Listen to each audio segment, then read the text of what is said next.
Hi friends, పిల్లలు ఏడ్చినా స్కూల్కి వెళ్ళమని మారం చేసినా, పుట్టినరోజు వేడుకైనా, ప్రేమ ప్రపోజల్ అయినా, ఇంకా గట్రా ఏదైనా కావాల్సింది చాక్లెటే కదా.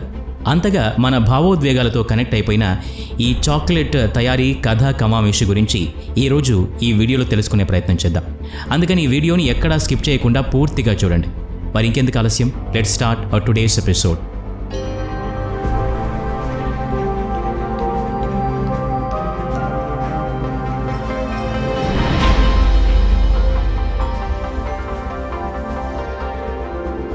చాక్లెట్ అంటే ఎవరికి ఇష్టం ఉండదో చెప్పండి.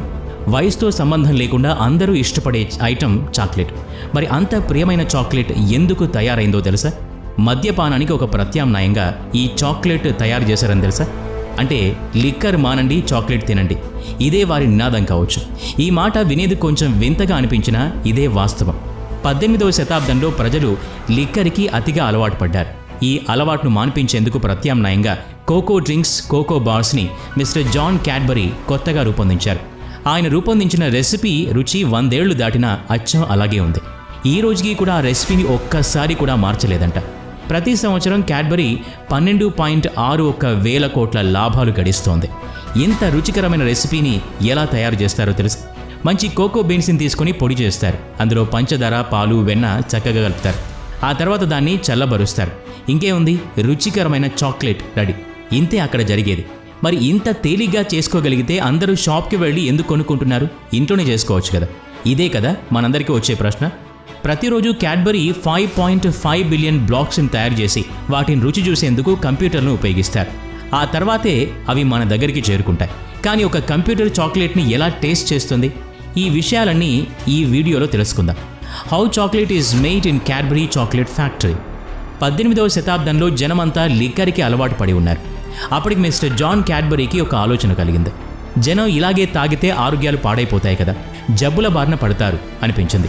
ఆలోచన కలగడమే ఆలస్యం. అసలు వీళ్ళంతా ఎందుకు అంతగా బానిసలుగా మారి ఈ లిక్కర్ తాగుతున్నారా అని ఆరా తీయడం మొదలుపెట్టాడు. తాగుబోతుల్ని అడిగితే ఏం సమాధానం చెప్తారు? రుచి బాగుంటుంది, ఫ్రెండ్స్ కోసం తాగుతాం, టైంపాస్ కోసం తాగుతాం అని సమాధానాలు చెప్పారు. వెంటనే ఆ పెద్ద మనిషికి అనిపించింది, దీన్ని మీరు టేస్టీ అనుకుంటున్నారా? దీనికన్నా మంచి డ్రింక్ను నేను తయారు చేసి ఇస్తే తాగుతారా అని అడిగాట. ఇంకేముంది, అందరూ అలాగే అని జవాబు చెప్పేశారట. ఇక అప్పటి నుండి జాన్ రీసెర్చ్ చేయడం మొదలుపెట్టాడు. చాలా రీసెర్చ్ చేశాక 1824లో అతను తన వ్యాపారం మొదలుపెట్టాడు.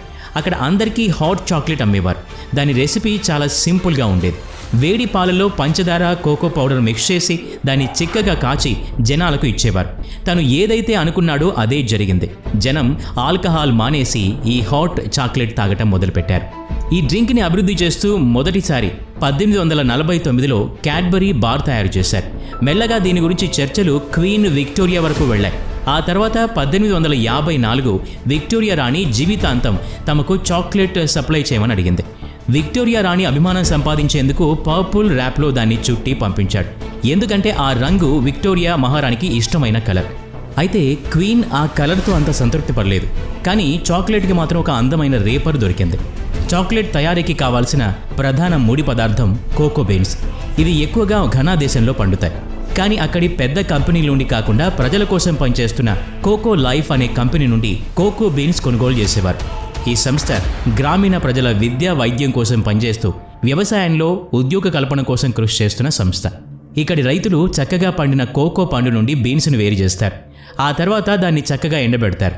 అది చక్కగా ఎండితే ట్రాన్స్పోర్ట్ చేయడానికి సిద్ధం చేస్తారు. పచ్చిగా ఉండే గింజలు ప్యాక్ చేస్తే పాడైపోతాయి. అందుకే ఎండిన గింజల్నే ప్యాక్ చేస్తారు. ఆ తర్వాత ప్రపంచంలోనే అత్యుత్తమమైన తయారీ సంస్థ యునైటెడ్ కింగ్డమ్లోని మోస్ట్ ఎఫిషియెంట్ ఫ్యాక్టరీకి పంపిస్తారు. ఫామ్ నుండి వచ్చిన ఈ బీన్స్ను ముందుగా చక్కగా శుభ్రం చేస్తారు. దాని నుండి చెత్తను వేరు చేస్తారు. ఆ తర్వాత ఆ బీన్స్ని రోస్ట్ చేస్తారు. దాంతో బీన్స్ టేస్ట్ ఎన్హాన్స్ అవుతుంది. దాంతో ఆ బీన్స్ నుండి తీపి వాసన వస్తుంది. రోస్ట్ చేసిన ఈ బీన్స్ని గ్రైండ్ చేసి కోకో పౌడర్ రూపంలోకి మారుస్తారు. ఆ తర్వాత ఇంగ్లాండ్లోని మార్ల్ బ్రూకి పంపిస్తారు. అక్కడికి చేరుకున్న ఈ కోకో పౌడర్ని స్వచ్ఛమైన ఫుల్ క్రీమ్, పంచదారని కలిపి ఒకచోట మిక్స్ చేస్తారు.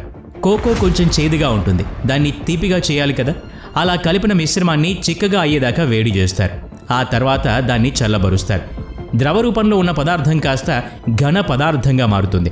తర్వాత అది తిరిగి పౌడర్ రూపంలోకి మారేందుకు సులువుగా ఉంటుంది. ఇలా మళ్ళీ పౌడర్ రూపంలోకి ఎందుకు మారుస్తారు అంటే ఎన్నిసార్లు దీన్ని ప్రాసెస్ చేస్తే చాక్లెట్ అంత టేస్టీగా మారుతుంది. నోట్లో వేసుకోగానే కరిగిపోతుంది. పౌడర్ని తిరిగి మెల్ట్ చేస్తారు. ఇలా 3 సార్లు వెంటనే ఇదే పద్ధతిలో వేడి చేసి కరిగించేస్తారు.